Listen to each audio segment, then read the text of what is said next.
حضرت درخواستی ایک بہت بڑے اللہ والے گزرے ہیں۔ ان کے پاس ایک دن ایک شخص آیا اور کہنے لگا، حضرت میں بہت مشکل میں ہوں، خدا را میری مدد کریں۔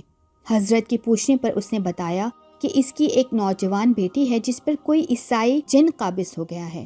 وہ ہماری بیٹی کو ہماری آنکھوں کے سامنے بہت مارتا ہے اور اس قدر مارتا ہے کہ اٹھا اٹھا کر چھت پر پھینکتا ہے۔ بعض دفعہ ہماری بچی کے کپڑے تک پھاڑ دیتا ہے اور ہمیں یہ کہتا ہے کہ عیسائی مذہب قبول کرو ورنہ تمہاری بیٹی کو مار دوں گا۔ پہلے تو حضرت درخواستی نے منع فرما دیا اور کہا کہ کسی عالم کے پاس جائیں۔ حضرت کے انکار پر وہ شخص رونے لگا اور کہا کہ ٹھیک ہے حضرت، ہم عیسائی مذہب قبول کر لیں گے، ہم اپنی بیٹی کو اس طرح مرتا نہیں دیکھ سکتے۔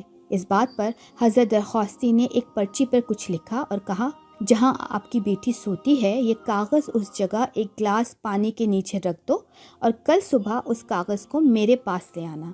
انہوں نے ایسا ہی کیا۔ جب رات کو وہ جن آیا اس نے وہ کاغذ دیکھا اور چلا گیا اور اس رات ان کے گھر کوئی ہنگامہ نہ ہوا۔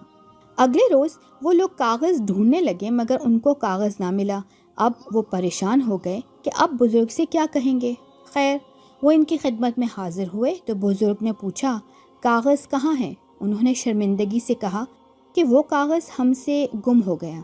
اس پر حضرت درخواستی نے وہ کاغذ اپنی جیب سے نکالا اور ان سے فرمانے لگے کہ یہ کاغذ کل رات ہی وہ سرکش جن مجھے واپس کر گیا اور وعدہ کر گیا تھا کہ وہ آئندہ اس لڑکی کے قریب بھی نہیں جائے گا۔ لڑکی کا والد رونے لگا اور بولا کہ آپ نے اس کاغذ پر لکھا کیا تھا؟ میرے دوستو، اس کاغذ پر جو تحریر لکھی تھی اس کو پڑھ کر مجھے اس بات کا یقین ہو گیا کہ اللہ نے اپنے نیک بندوں میں بڑی طاقت اور تاثیر رکھی ہے۔ اس کاغذ پر یہ الفاظ لکھے تھے، تم خود جاؤ گے یا مجھے وہاں آنا پڑے گا۔